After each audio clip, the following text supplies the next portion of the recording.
to the heavens. Jesus be the center. It's all about you.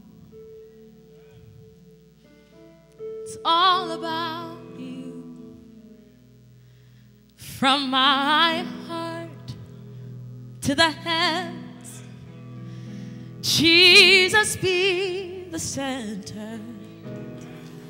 It's all about you. It's all about you. Yeah. From my heart to the heavens, yeah. Jesus be the center. It's all about you, God. It's all about you, yeah. Anybody in this room believes that Jesus is not an addition? Jesus is not an appendage. Jesus is not an extension, but he is the center. Anybody wanting to live your life within the circumference of Jesus, where everything that you do revolves around Jesus? Is that your prayer? Jesus is all the world to me. My life, my love, my all. He is my friend from day to day. Without him I would fall. When I am sad, to him I call. No other one can help my all. When I am sad, he makes me glad. Oh,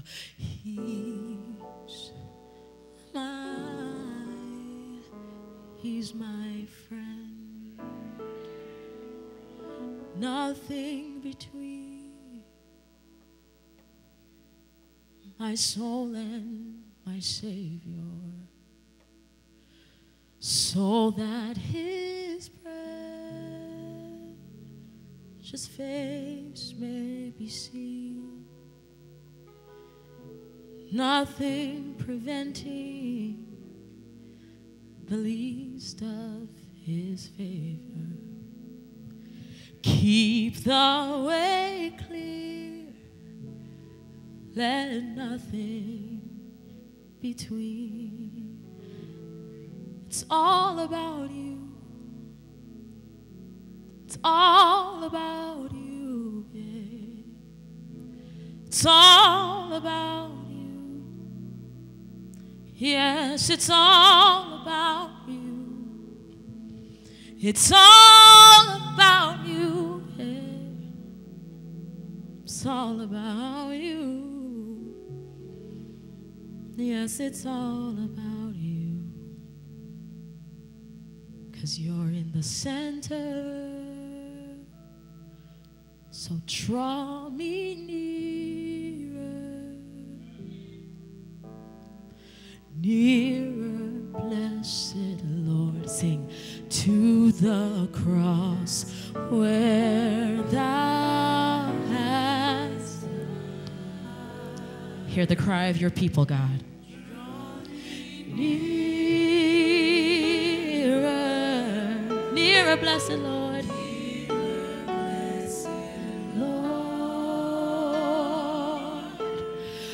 To thy precious bleeding side. Let's sing that one more time. Draw me near, sing, draw me nearer,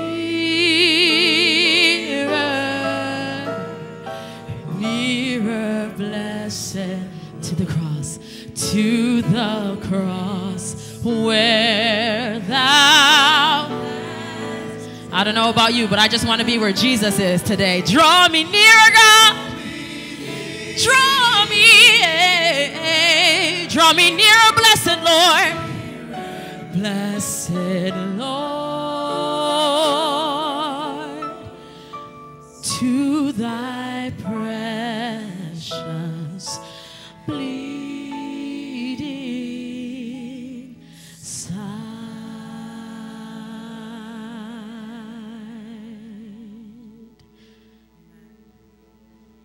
So bless me now, my Savior. I come to thee. I need thee, oh, I need thee. Every hour I need thee. So I'm asking you, God, to bless. Oh, bless me now, my Savior. I come to. Let's all stand across this room. Let's all stand together. I need thee, oh, I need thee. Every hour I need, every hour I need thee. Oh, bless me now. Bless me now, oh God. My Savior, Savior, I come to thee. Grab the hand of the person next to you. Grab the hand of the person next to you.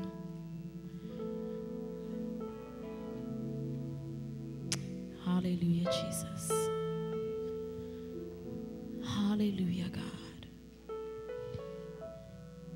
Father, I thank you. I thank you because you are God, our Emmanuel. You are with us. You're here right now. And Father, that is awesome to me, because if you really knew who I was, but you do know who I am. And that's what's so amazing. You know who I am. You know who we are. And yet still you're still here with us. It's a promise that you made, Lord, that you will never leave us nor forsake us. We thank you, Father, for keeping your promises. We thank you, God, for being in the center of everything that we do, even when we don't want you to be in the midst of it. You're still there because you're God. That's what you do. So now, God, we've come now to the moment in the service where we choose to allow the word, your words, to be the center of what we do. Father, we didn't come here to hear a philosopher. We didn't come here to get a self-help book commentary, God. We didn't even come to hear me, Lord. They didn't even come to hear me, and I'm glad. The people of God, Lord, have come to hear a word from you. Father, in a special way, I want to pray for the hand that I'm holding right now, oh God. The hand that I'm holding is going through something right now. The hand that I'm holding needs a word, a fresh word. The hand that I'm holding had a rough week. We are a community of faith, Lord, and we need a life-altering word. We need a life-changing word. We need a word that will cause us to cry out and say, Lord, what must I do to be saved? God, we need to hear from you. We thank you that your presence is here, Lord, and we're asking that you kick the enemy out right now, God. That all distractions, all hindrances, oh Father, anything that would prevent our minds from being captive to you, Lord, remove it right now in the name of Jesus. Because we want your name to be glorified. We want you to be the center today. If it means that we have to move from the person that's sitting next to us, if it means that we have to turn off our phones, God, whatever it is that we need to do, Lord, we ask, oh Father, that you open up our hearts and minds to hear from you this morning. I pray, Lord, that you anoint me from the crown of my head to the sole of my feet at this time, Jesus. I pray, Lord, that you give me the authority and the boldness to preach the unsearchable riches of Jesus Christ. I ask, oh God, that if there's something that's not on this manuscript, oh God, that you give me the words to say. I pray, oh Lord, that your Holy Spirit fill me so that self is removed. Because they don't need to see me today, Lord. They need to see you. And we'll be careful to give you the glory. We'll be careful to give you the praise, the honor, and adoration for all that takes place in this house. Father, we just want to say that we love you. We want to say that we glorify you. We want to say that we magnify you in advance for what will transpire today. We bless you in Jesus' name. Everybody that agrees say amen. Amen. And amen. You may be seated in the presence of the Lord. Hallelujah to the Lamb of God. Glory to his matchless name.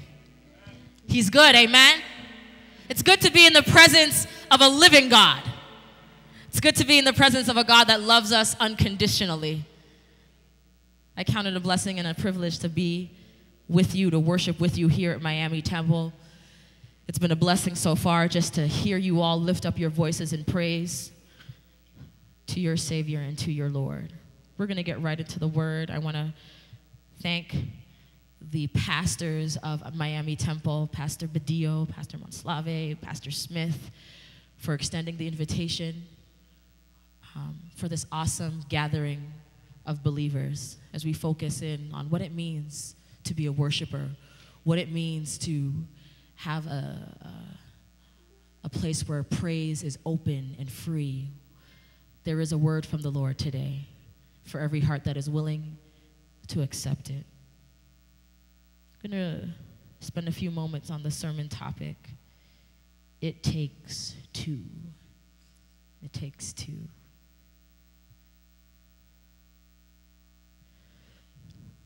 There are things in life that are considered useless, dysfunctional, downright pointless, unless it has two elements working in perfect harmony.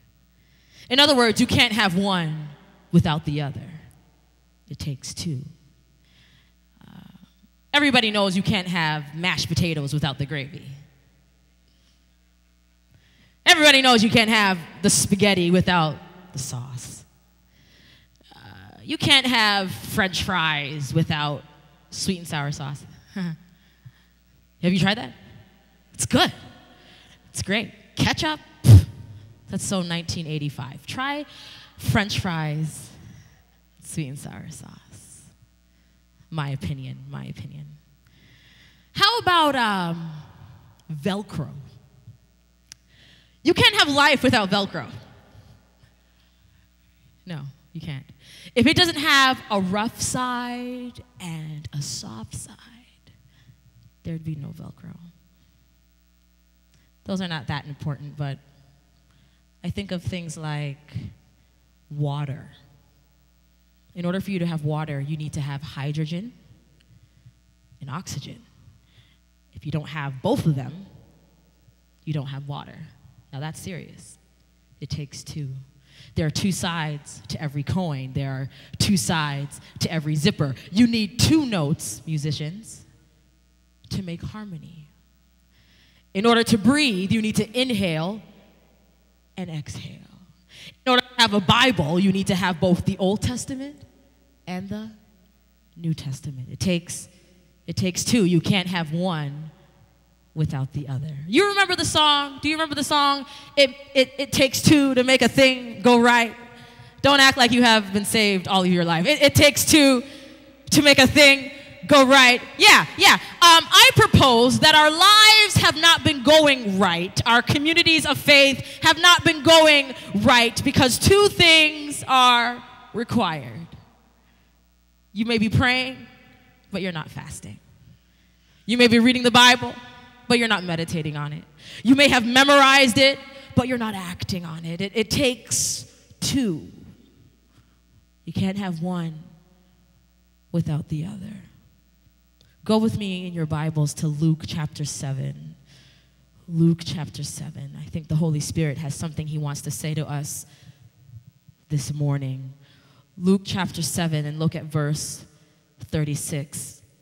I want us to delve into the heart of God and delve into his heart with an open mind today, because he has something he wants to tell us about worship. Holy Spirit, have your way. Look at your neighbor and tell him, it takes two. It takes two. Look at verse 36. When one of the Pharisees asked him to eat with him, and he went to the Pharisee's house and sat down to eat. And behold, a woman in the city who was a sinner, when she knew that Jesus sat at the table in the Pharisee's house, brought an alabaster flask of fragrant oil. Now, imagine yourself, saints of God, imagine yourself at this dinner party. Your mouth is watering because you can smell the dinner wafting through the Pharisee's house. You may be speaking loudly to be heard over the animated chatter of the other house guests. Can you see the ornate decorations? Can you feel the rich upholstered couches? In the midst of all this hoopla, in the midst of all this excitement, we find Jesus. Jesus is there, reclining comfortably on a couch. I can see him watching and observing those that think they have no need of him. I see him there, Jesus, watching and observing these house guests, attempting to satisfy their hunger with these appetizers and finger foods, not realizing that they are in the presence of the living bread, the bread of life. I imagine Jesus there watching and observing these people gulping down cups of wine and grape juice, trying to satisfy their thirst, not realizing that they are in the presence of the living water. And if they just took a moment and realized that he was there and drank from this water, they would never thirst again.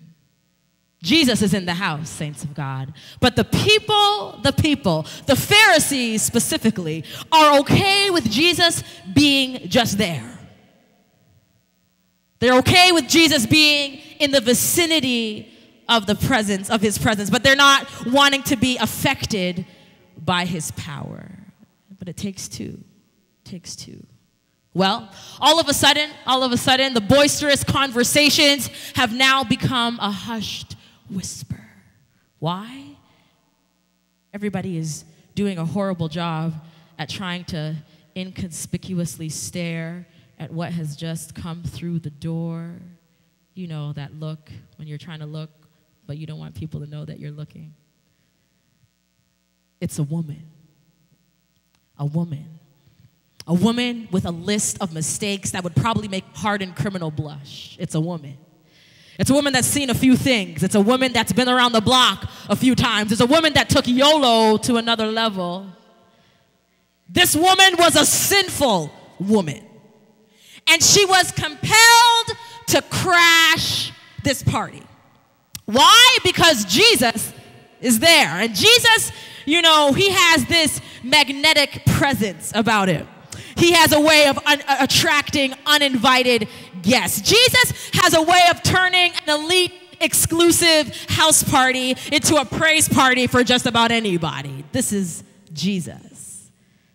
You remember the first time you were attracted to Jesus? Do you remember? You remember when you were totally oblivious to people that remembered your past and remembered your mistakes? You remember when you were attracted to Jesus for the first time and you were no longer concerned about people that gave up on you? You were no longer concerned about people that wrote you off because you were in the presence of Jesus. And when you're in the presence of Jesus, nothing else matters. Yes. Jesus. Anybody remember being drawn to the person and presence of Jesus Christ?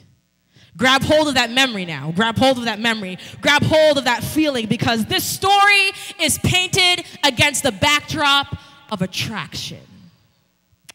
This story is about polar opposites being attracted to one another. It's a true story because, have you heard the saying, opposites attract? You've heard it, right? Yeah, this story is about opposites being attracted because holiness was attracted to unholiness. Perfection was attracted to imperfections. A savior was attracted to a sinner. That's good news. It's good news that opposites attract, amen? Because if Jesus wasn't attracted to you, you wouldn't be able to be attracted to him. Just in case you forgot. Had it not been for Jesus being attracted to you, you wouldn't be able to be attracted to him. So like a bee attracted to honey, like a growling, hungry stomach attracted to the food that we'll be having later, this sinner is attracted to Jesus. Now, unlike the woman, sadly, many of us have ignored or forgotten our attraction to Jesus.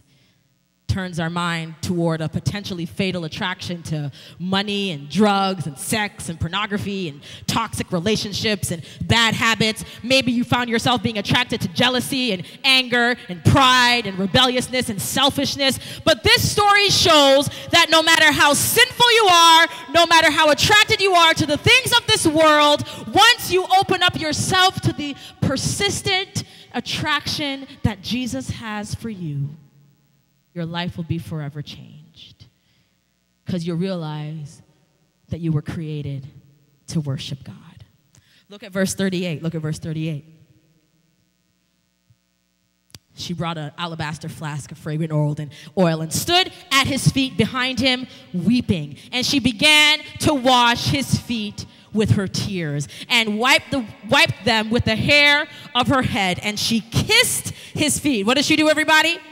Kissed his feet and anointed them with the fragrant oil. Picture this woman, saints of God. Picture this woman who had so many people judging her in that room, doing something that would draw more attention to herself, that would cause people to judge her even more. We find this woman unabashedly kissing the feet of Jesus.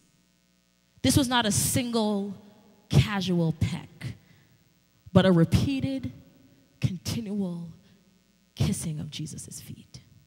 Now, understand that this is not a sick, twisted foot fetish, okay? This was an outward expression of ultimate worship and adoration. As I was meditating on this text, God revealed an awesome, awesome revelation, and it just began to rewire my whole approach to what I thought worship was. And I want to share it with you this morning. The Greek word for worship is proskyneu. Say it with me. Proskyneu. Proskyneu is a combination of two words. Watch this. Two words or two meanings. Pros means to come towards, to come. Kuno means to kiss. In other words, by definition, worship means to come and kiss. Now, this is not a gushy, warm, and fuzzy kiss that evaporates into thin air. This is a kiss with a backbone. This is a kiss immersed in humility. This is a kiss firmly grounded in the present reality of an eternal love. This kiss was a combination of coming to Jesus with passionate intimacy, coming to Jesus with reverent passion, coming to Jesus with a holy devotion. You see, you can't have one without the other. It takes two. I propose that our experience with God has become ordinary. Perhaps our experience with God has become lifeless because we're comfortable with the pros of worship, the coming, but we're not too comfortable with the kuno of worship. We're comfortable hanging out with God, comfortable hanging out with Jesus, but we don't want to have a relationship with him, you know. We're comfortable being in his presence, but we don't want to experience his power. Comfortable coming to Jesus, pros, but not too comfortable with the kuno, kissing. Look at your neighbor and ask them, are you a good kisser? Yeah, ask him, are you a good kisser? Please don't ask him to prove it, okay? Don't ask him to prove it. But this should not be a foreign concept to us, because Jesus is the bridegroom, and we are the church, his bride. The church is you. The church is you, not a denomination. Not a book of 28 beliefs. It's you. The church is you, not the stained glass windows. The church is you. Paul says your body is the temple where the Holy Spirit dwells. We are the beloved. If we are the bride, loved by the bridegroom, we should have no problem worshiping, coming toward, kissing our Lord. But it would appear that there's a lack of kissing in our churches today. A lack of adoration that takes place when we come into the presence of Jesus. It would appear, it would seem as if we're in a courtroom ready to sign divorce papers because we're not feeling the passion. Because you can't have one without the other. It takes two. Worship involves coming. Worship involves kissing. This is serious, saints of God. As weird and as unusual as it may seem, because so many people were in close proximity to the presence of God, but only one kissed him. Only one adored him. Only one revered him. Only one worshiped him. So many people in that room knew about who Jesus was, but only one was willing to show it. Have you been to those churches where it's just a pros church, but not a proskuno church? It's a pros church when people sing, stand up for Jesus, but they're sitting down on Jesus in their hearts. You know, it's a pros church where you can anticipate every aspect, every second of the program. There's no spontaneity, there's no creativity. It's a pros church. When people come in sick, leave sick, come in bound, leave bound, come in hurting, leave hurting. They don't experience the power and the presence of God. See, don't get me wrong now. I'm glad that you're here. Happy Sabbath. You're supposed to say happy Sabbath back. God is good all the time. Yeah, we're glad that you're here, but somebody told me that good is the enemy of great. Coming into his presence is good, but there's a greater aspect of worship. It's coming and kissing, the pros joining with the kuno. How does Miami Temple, how does the churches in South Florida move from being a pros church to a proskuno church? A church that not only comes into his presence, but a church that comes and kisses Jesus every single week. A church that comes not only to be in the presence of God, but wants to come and bow down and adore him. Because you see, you can't have one without the other. It takes two. They may be able to exist independently, but in order to have open praise, you need to have both. So I submit that when you come towards Jesus, when you come into his presence, your kiss should reveal three things. Yeah, we're going to talk about kissing today. So just get over it, get comfortable. We're talking about kissing. Stop squirming every time I say it. We're talking about coming towards Jesus and kissing. That's what worship means. And we're going to figure out how can we do this in a way that is pleasing to God. I submit 3 things. Firstly, your kiss should reveal your affection. Somebody say affection.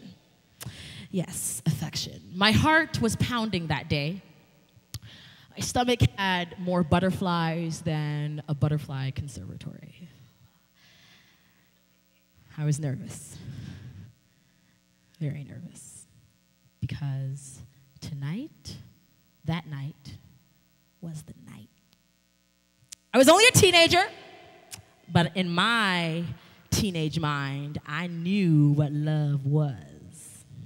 Or so I thought.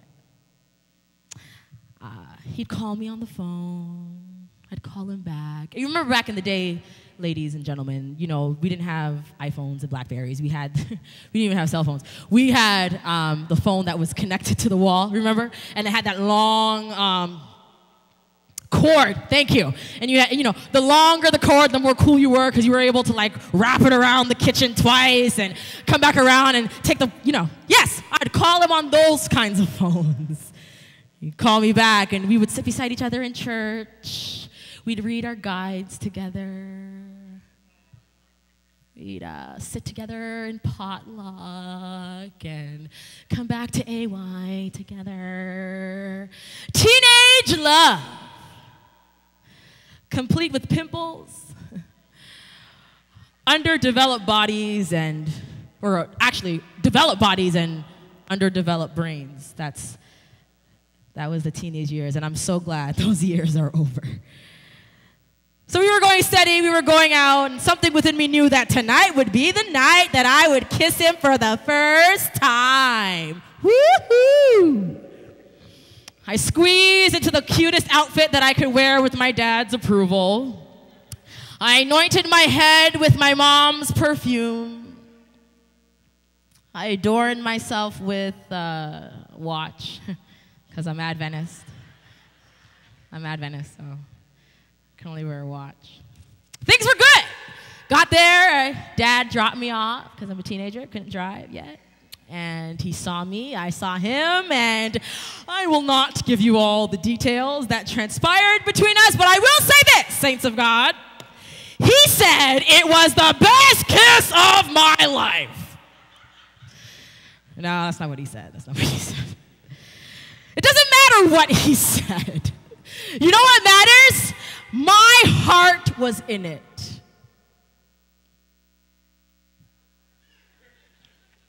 My affections were set on him in that moment.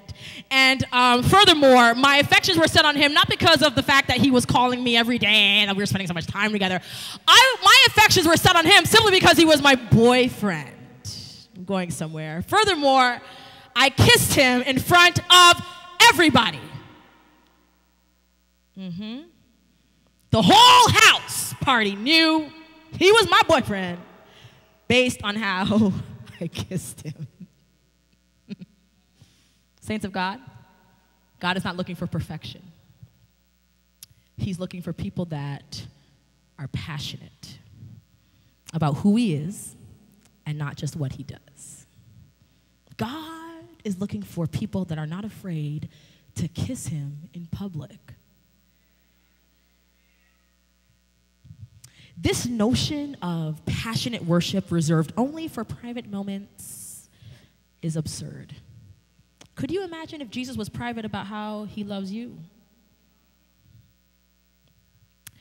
Here we find a woman unashamedly captured by the love of Jesus. Her affections were captivated by the love of Jesus. Everybody could tell that her heart was fully engrossed in what she was doing. Her best affections were thrown at the dusty feet of her master.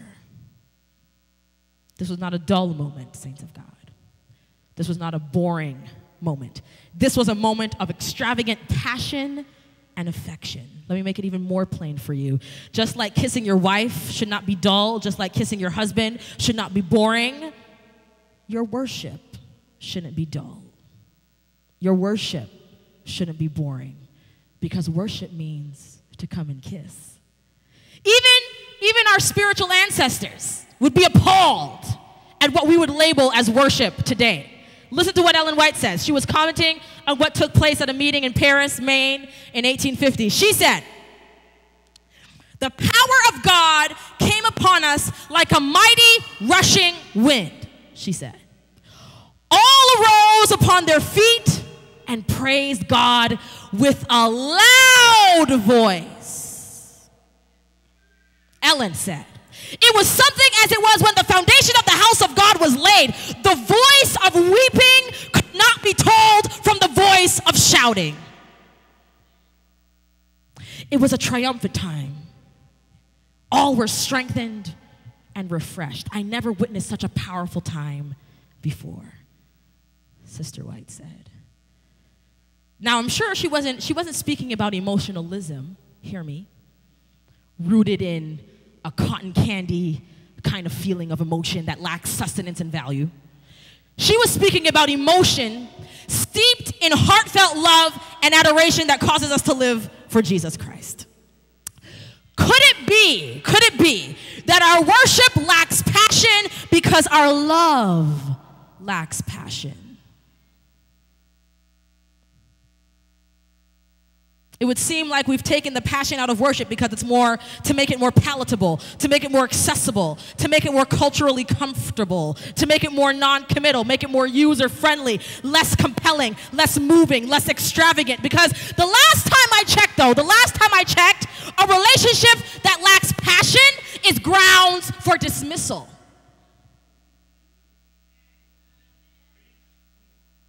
Look at the story. Who did Jesus rebuke? Who did he rebuke? The woman that lavishly demonstrated her affection, or the people that couldn't bring themselves to even peck Jesus on the cheek, much less his feet? Where did we go wrong, saints? Why is the sinful woman the exception and not the rule? Why are we afraid of fireworks and elaborate displays of how we feel about the one who saved us? Where are the worshipers? They're not afraid to passionately set their affections on Jesus. I know where they are. See, kissing should be reserved for those you care about and love the most. But part of our problem, I believe, as worshipers, is that we're kissing too many things. Our affections are spread way too thin. We spend too much time kissing our jobs, kissing our houses, kissing our sports, our, Celtic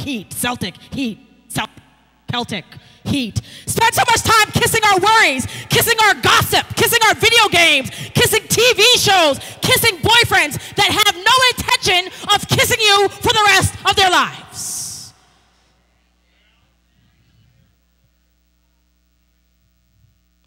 Would you not question the commitment of your partner if they barely kiss you once a week, but were able to kiss everybody else every day of the week, and when it came to you, they said, well, I'll only kiss you from 11 o'clock to 12 o'clock. And you wonder why you struggle when you come into his presence. You wonder why you struggle with being able to come and kiss him. Because you've been kissing too many other things. What do your kisses say, or lack thereof, tell Jesus about your love for him? The Bible says to worship him with all of your heart, all of your mind, all of your soul. You may think this is trivial. You may think this is, Minister Bulgin, this is way too much. But worship means to come and kiss. And you can't have one without the other. It takes two. Secondly, we see that this woman not only had all of her affections on Jesus, but she had all of her attention on Jesus. Somebody say attention. In order to kiss the feet of Jesus, she had to bow. Her posture suggested a focus. In order to be in a posture like this, it suggests a concentration. You know, when I was at school, I was literally bowing before my schoolwork, concentrated, focused. When I go to work on a daily basis, I'm bowing to a degree, focused, concentrated on what I'm doing. This woman was bowing. She was focused. She was concentrating. She was totally enthralled, engrossed in what she was doing. She wasn't concerned about the whispering behind her. She was focused. She wasn't concerned about the fact that people were judging her, the fact that she was a woman. She was focused. She wasn't thinking about, wow, where's the praise team? Where's the music? There should be something, you know, happening as I'm bowing before him. She wasn't listening for her favorite song in order to bow. She came with her mind already made up that no matter what, I'm going to focus and bow before my Jesus. I'm wondering if there's anybody in the house that came with a mindset of focus, came with a mindset of, Jesus, you're the center, you're the focus of all that takes place. Could it be that corporately our worship lacks the right focus?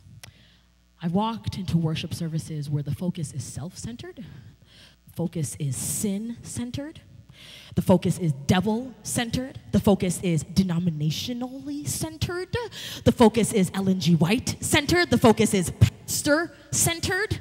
Oh, who's preaching today? Oh, he's preaching? Well, I don't think I'm going to go. I don't think I want to come. Yeah, I'm going to go to another church where the other pastor is. Pastor-centered. Praise team-centered. Focused on everybody else, anyone else, but not Jesus-centered. Saints of God, you didn't come here for a pity party to wallow in your problems. Oh, woe is me, woe is me. You came to give God a praise party. Shift your focus. You didn't come here to be entertained by Terrence and the praise team. You don't come here on a weekly basis to be tickled by an organ prelude. You didn't come here to be warmed up by a feel-good sermon. You came here to be challenged into a deeper relationship with Jesus Christ. Shift your focus. I love her to death. I do. I love her to death. But you didn't come here to memorize portions of Ellen G. White writings. You didn't come here to bow to the altar of a denomination. You came here to give God the praise. Shift your focus. Turn your eyes upon Jesus. Look full in his wonderful face, and the things of this earth will grow strangely in the light of his glory and grace. Jesus shifted the focus when he was on earth. He shifted the focus towards himself. Why do you think the Pharisees were so shocked to see a woman bowing at his feet? They were accustomed to people worshiping at a designated place, worshiping at the temple. But what did Jesus say? Jesus said in Matthew 12, something greater than the temple is here. Bringing attention to himself. When Jesus came to earth, he came to destroy localized worship and replace it with Jesus as the temple, Jesus as the focus. What did Jesus say to the Samaritan woman in John chapter 4? He basically said, forget about worship being focused on a mountain. Forget about worship being focused in Jerusalem. Forget about worship being confined to one culture. Worship is confined to Jesus now, because a time is coming, and guess what time it is, saints of God? That time is right now, when true worshipers will be deinstitutionalized, decentralized, delocalized, and true worshipers will only worship in spirit and in truth. No matter where they are, they will worship God. Yeah, I know, Adventists don't like to hear stuff like that. We don't like to talk about it because, you know, at times we would really rather just kiss our institutions. It's so much easier to kiss the traditions that we have. We born and raised in this church, so I can say this because I know it. And my dad is a pastor, so I can say it because I know it. I've seen it. Been around a while. We have such, at times, an elitist, arrogant attitude at times that suggests that we know what is right and wrong. We know what is godly and secular. I mean, for the love of money, we follow all the 10 commandments. We ought to know what we're talking about. We know what is acceptable and unthinkable in worship. I will only worship God the way that I was taught when I was brought up on the mountain. I will only worship God the way that I was taught when I was raised in Jerusalem. I will only worship God within the circumference of my culture and tradition, not realizing that you are hindering yourself from focusing on a divine, eternal culture. A culture that says, my heart is focused only on you, Jesus. Go read the writings of Paul. When you have time, go home and read the writings of Paul, and you will find that the focus was not on a building, not on a place, but on the heart condition of the people. Being a living sacrifice, offering up a sacrifice of praise, which is the fruit of your lips, being good to others, sharing with others. The attention was not placed on a place of worship. The attention was not placed on an order of service. It was on the heart. I'm looking forward to the day. I'm looking forward to the day, and I pray for the day when revival is stirred up within the body of Christ, and we consistently, not once a month, not when there's a conference, but consistently allow our services to be dictated by hearts postured for worship, and not worship being held hostage by our programs. Anybody pray for that day? Where did we get the idea that God's programs must surely be like our program? Where did we get the idea that God's order is subject to a westernized view of order? I mean, God's order may look like the day of Pentecost, with people thinking that you're drunk and you're babbling and doing all kinds of speaking in that, unknown tongue. That may be God's definition of order. God's definition of order may be like the temple. The temple so consumed with glory that people couldn't preach, people couldn't teach, people couldn't usher, people couldn't do anything. They couldn't follow the order of the service because God's glory had consumed the temple. That may be God's definition of order. Do we plan? Absolutely.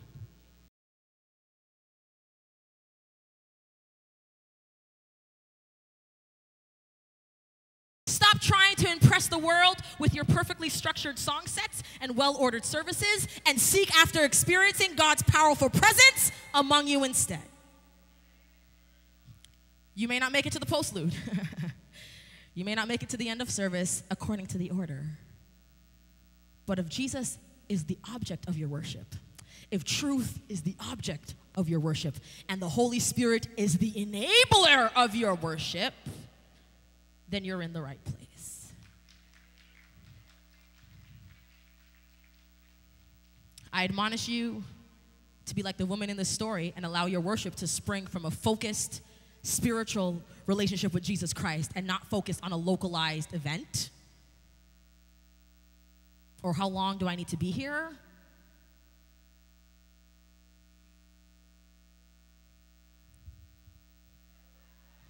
Okay. I declare that Miami Temple will not be a church that focuses on putting on good programs. But Miami Temple will be known as a church that worships God. There's a difference. Where people come to kiss, come to worship, come to adore, come to rever God. Because by now you already know that worship is two things. It's coming.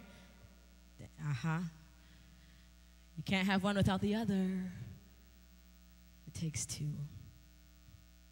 So we see that this woman had a kiss that revealed her affection.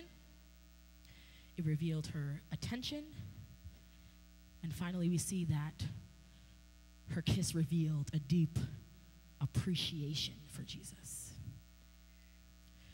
Because she was not far removed. Thank you, God. She was not far removed from how messed up she was.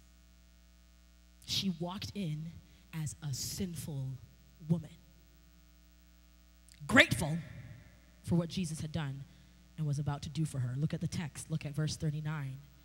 Now when the Pharisees who had invited him saw this, he spoke to himself, saying, this man, this is the Pharisee, this man, if he were a prophet, he would know who and what manner of woman this is who is touching him.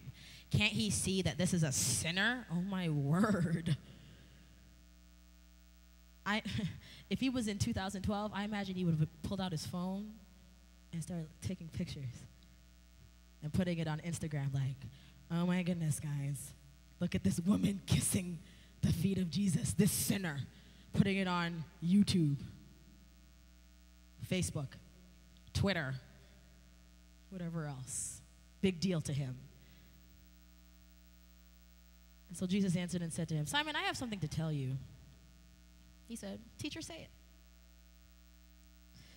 There was a certain creditor who had two debtors. One owed 500 denarii and the other 50. And when they had nothing with which to repay, he freely forgave them both. Tell me, therefore, which of them will love him more? Simon answered and said, I suppose the one whom he forgave more. And he said, you have rightly judged. He turned to the woman and said to Simon, do you see this woman? I entered into your house. You gave me no water for my feet, but she has washed my feet with her tears and wiped them with the hair of her head. You gave me no kiss, but this woman has not ceased to kiss my feet since the time I came in. You didn't anoint my head with oil, but this woman has anointed my feet with fragrant oil. Therefore I say to you, her sins, which are many, are forgiven. For she loved much. But to whom little is forgiven, the same loves little. He said to her, your sins are forgiven. Your sins are forgiven. Could it be, saints of God, that we don't think worship takes all that kissing because we think our name is Simon and not sinner? Ask your neighbor another question. Say, do you know what your name is? Please don't tell him your name. Don't tell him your name. It could very well be true that a lot of us in this room now think that we're Simon. We don't want to call ourselves a sinner. Only because, you know why?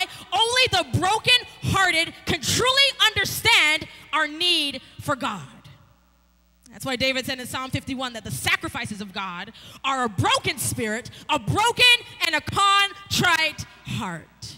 Contrite means sorrowful. Contrite means repentant. And only a broken and repentant heart can truly receive and appreciate the sacrifice of Jesus Christ. Oh God, would you just show us who we really are? Oh God, would you just keep us sensitive to the true condition of our hearts? Oh, that God would show us that we are the ones who have been forgiven much. We are the ones that are ugly. We are the ones that have filthiness. We are the ones that are unworthy to come into his presence. Show us after all these years of following you, we still need you, God. Would you just show us, God, that we cannot be the elite Pharisees? We are the ones. You are the ones that needs to be right beside the sinful woman kissing the feet of Jesus. Show us, oh God, that our worship is dead because our hearts towards our sins are dead. When's the last time you cried when you asked God to forgive you? I mean, you were just hurt at the fact that you hurt the heart of God. When's the last time you asked God to really show you? You didn't tell him where you needed forgiveness, but you asked God to show you where you needed to be forgiven. Show me, God, where I need to be cleansed and be made whole. When's the last time you really asked God to create in me a clean spirit and renew a right spirit within me? When's the last time you asked God, Lord, why should it have been me on the cross? Lord, show me why it should have been me up in that tomb. Should have been you. Should have been me. Should have been us. And when you stay in that moment and you realize that Jesus came and did what you couldn't do because you matter so much to him. When you realize that Jesus was led like a lamb to a slaughterhouse because you matter too much to him. When you realize that Jesus took your place, bore your messed up sins in his body because your sinful self matters too much to him.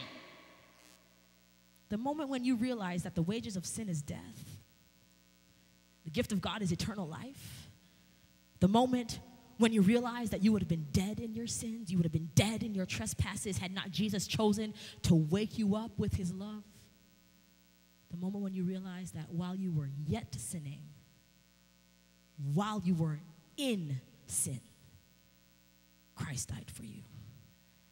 The moment when you realize that you would have been hopelessly trying to scrub away your sins. You would have been hopelessly trying to scrub away your guilt. You would have been hopelessly trying to scrub away your shame had not Jesus been resurrected from that borrowed tomb with power to forgive you and cleanse you and wash you from all of your sins. The moment when you realize that Jesus, name above all names, Jesus, bright and morning star, Jesus, the risen Savior, Jesus, King of kings and Lord of lords, Jesus. The moment when you realize that this same Jesus died for you. It is only at that moment that you will be able to bow down. Only in that moment. When you realize what Jesus has done for you, it is at that moment that you'll be able to kiss the holes in Jesus' feet. It is at that moment that you'll be able to bow down before him, truly grateful for what he did for you. But you have to stay in a space of realizing that you need him. You have to stay in a space of gratefulness and appreciation. Your kisses are not going to be perfect. Well, your kisses are not going to be perfect. But once your heart is perfect, your kisses will be.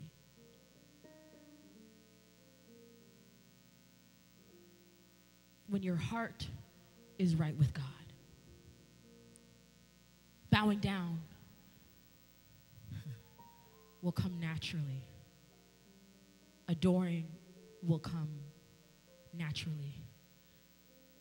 Kissing God, appreciating him will come naturally. Grateful for grace. Grateful for mercy. Grateful for forgiveness. Grateful for restoration. When's the last time you kissed Jesus? I mean, this story is a love story between you and Jesus. When's the last time you truly adored and glorified your Lord and Savior? When's the last time Miami Temple corporately kissed Jesus, worshiped him? When's the last time Miami Temple truly adored and magnified their bridegroom? I believe the Holy Spirit wants to unite Miami Temple in worship this morning. The heavens are open to receive your praise today. And I believe that true unity happens in diversity. Not everybody has to come and kiss Jesus the exact same way. How I do it may not be how you do it. But what unites us is the power of the Holy Spirit causing us to worship him. I believe it by faith, so here's what we're going to do next. For those of us that are serious about reigniting your passion, those of you that are serious about reigniting your adoration and affection and appreciation and attention towards God, I'm not going to tell you to stand.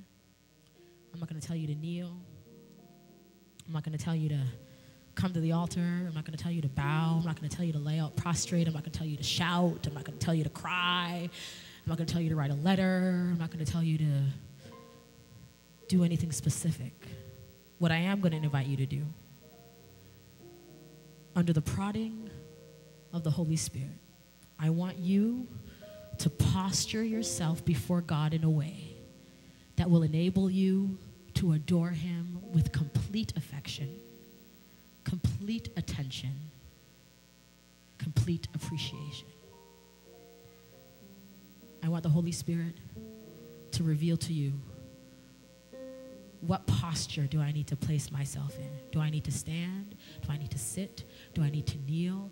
Do I need to come closer to the altar? Do I need to come bow before the cross as a way of keeping my focus? Do I need to lay out? Do I need to, step out? What do I need to do to posture myself to be in an attitude of complete affection, appreciation, and attention towards God?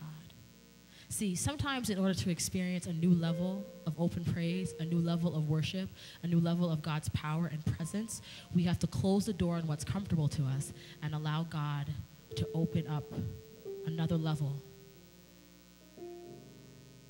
Closing the door on what's comfortable and opening up our hearts and minds to what the Holy Spirit has been trying to tell us.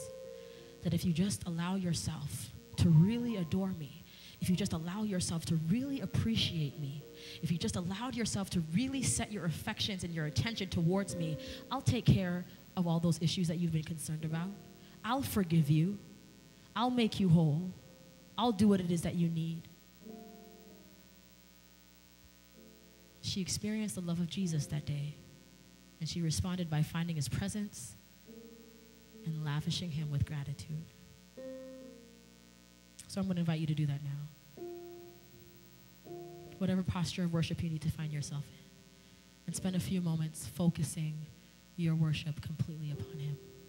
Turn your eyes upon Jesus.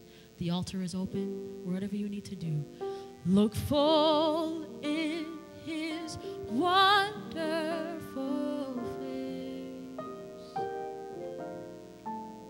and the things of earth will grow strangely dim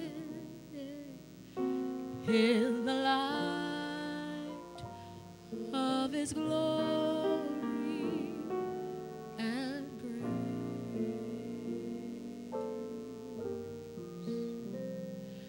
Turn your eyes upon Jesus. Look full in his wonderful face, and the things of earth will grow strangely dim. Hallelujah. His glory and grace. Hallelujah.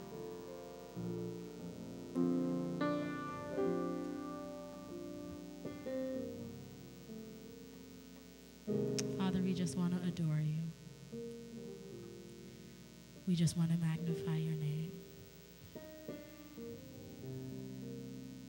We just want to glorify you, God.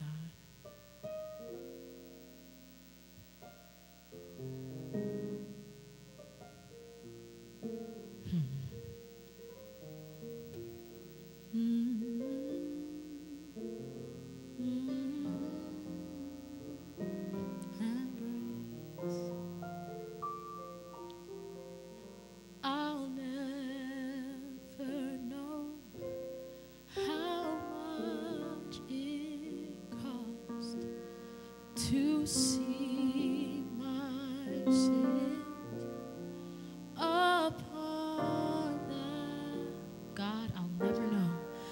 I'll never. So I bow before you. I stretch out my hands. I stand before you, because I'll never know.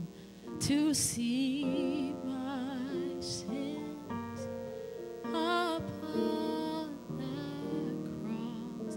I know, Lord, that there's a lot of other people around. I know, Lord, that there's so much going on around me, but I want to come and let you know how much your sacrifice means to me. I'm here, Lord. I'm standing, I'm sitting. My mind is focused on you.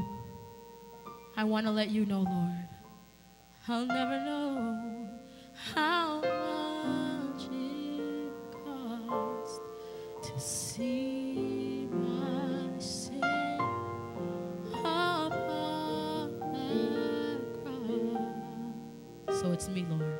Here I am. Here I am too.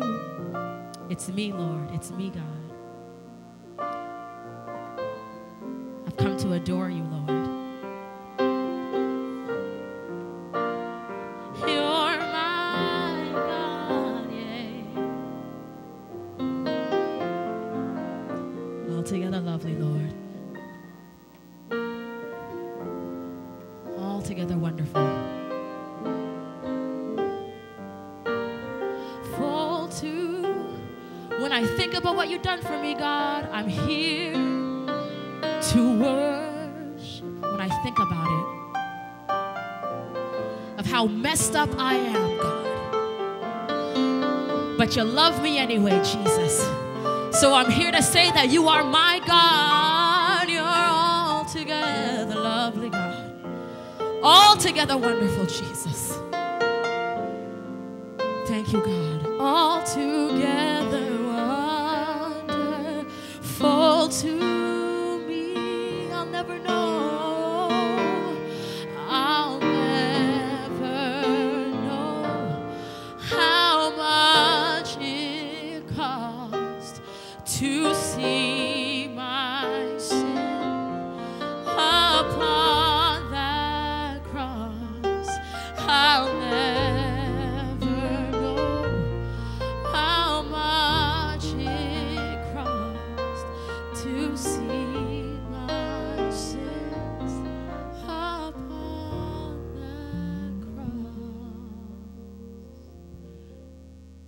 I want to invite you just to shout out a few things that you're thankful for. Anybody, just shout it out. What are you thankful for in this moment?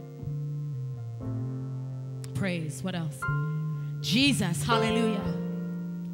What are you thankful for? Grace. Hallelujah.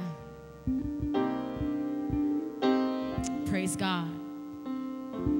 Keep thanking him. What else are you thankful for? Keep shouting it out. What else are you thankful for?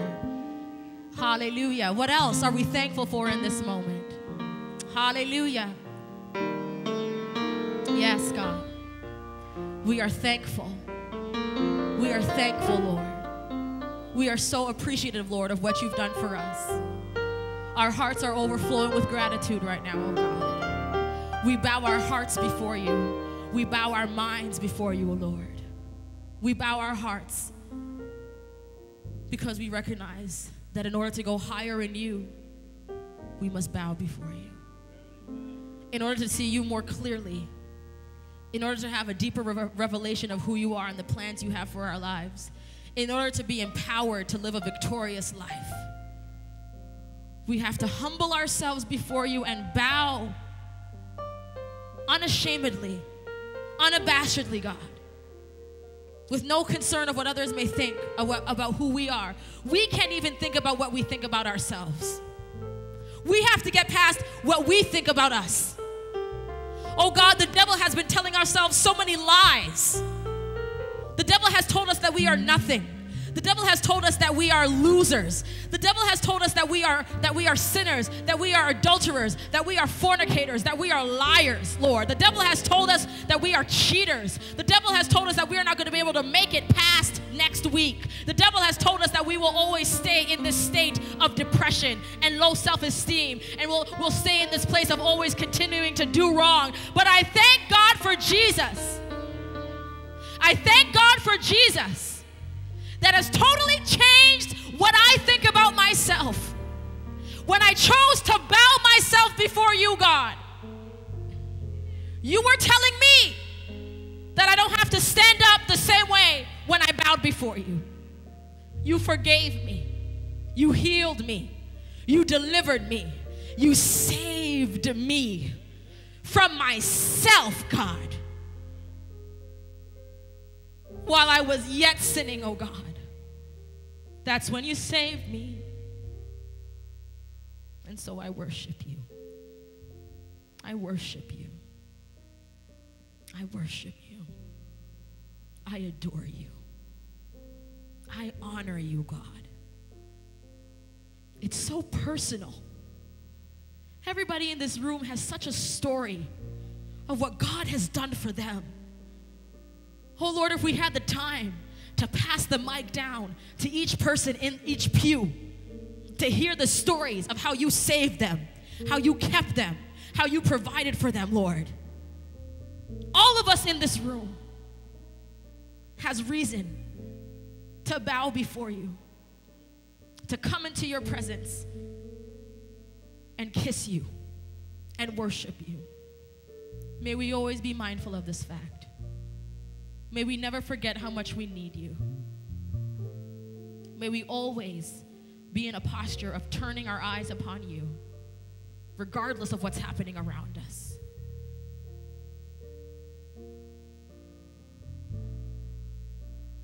Here I am to bow down.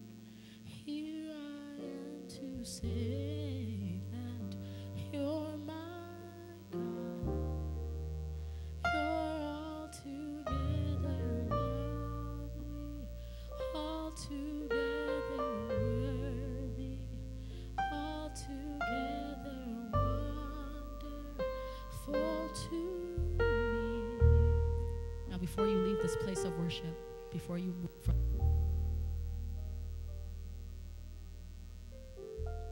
I want you to know that worship is a two-way street. God responds. God responds. Don't leave this place of worship until you hear what God has to say to you. Let's listen to what God has to say to us.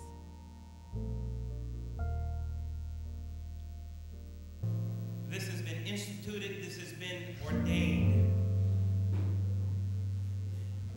by the upcoming generation of believers. In other words, God is speaking through the youth department. God is speaking through young adults. God is using the younger generations to show us what real church is all about. Because this is what church should be about. Where we can come into a place and no one ever has to worry about ever being criticized for worshiping the God of heaven. That you can come here and know that you're going to come side by side with other people who are wanting to kiss the feet of Jesus. Now, I don't know where God will lead us from here. But one thing's for sure, we cannot continue to worship as we've done in the past. Because I think that that would be a travesty. Somehow we need to embody what we've experienced here today. Because believe it or not, this is what the world is crying out for. Right now, Christianity is on the decline. Because people look at church and they say church has nothing but rules and regulations and criticism to offer. They no longer find God in church because somewhere church has lost its way. But today I think we've found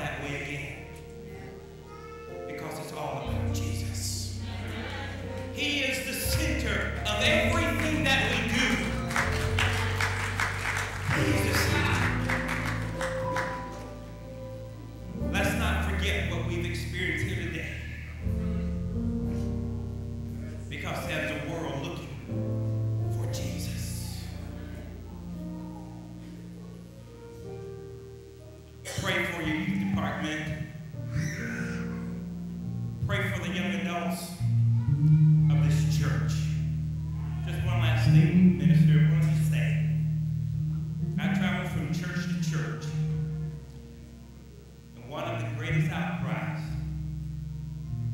is the loss of the youth, the loss of the young adults. Where are they? They no longer come to church. But if we give them Jesus, if we show them that there is another way, that the way in which they encounter Jesus is meaningful, and we want to embrace it, and they can come to this place and experience it, I believe that they will discover that this home, this house, God's house, is also their house.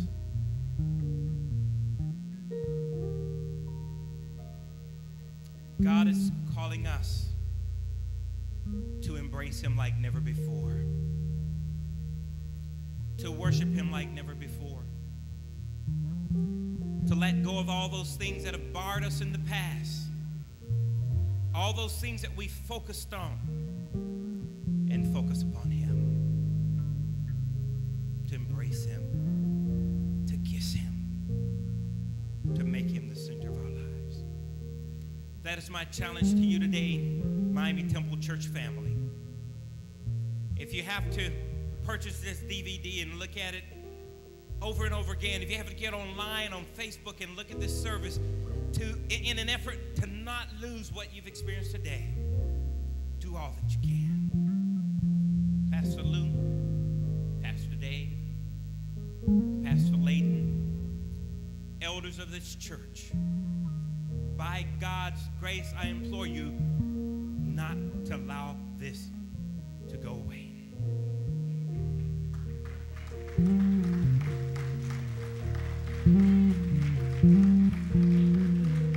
Hallelujah. Let's give God the praise. Let's give God the praise. Let's give God the praise. We serve a great God, amen? We serve a great God. You can stand up on your feet. Let's go out with a praise to our God, declaring who he is. How great is our God? Sing, how great is our God? Sing with me.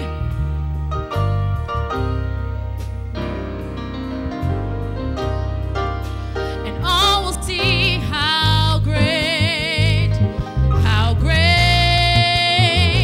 is our God. We're going to keep singing, but before you leave,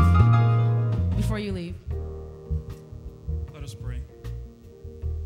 Father, we thank you so much for today. Thank you so much for what your Spirit has been able to show us. As we leave this place, please be with us now. I have that we will always kiss the feet of Jesus. In your name I pray. Amen. How great is our God. Oh, come on, saints of God, sing with me. How great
Leave with a praise on your lips.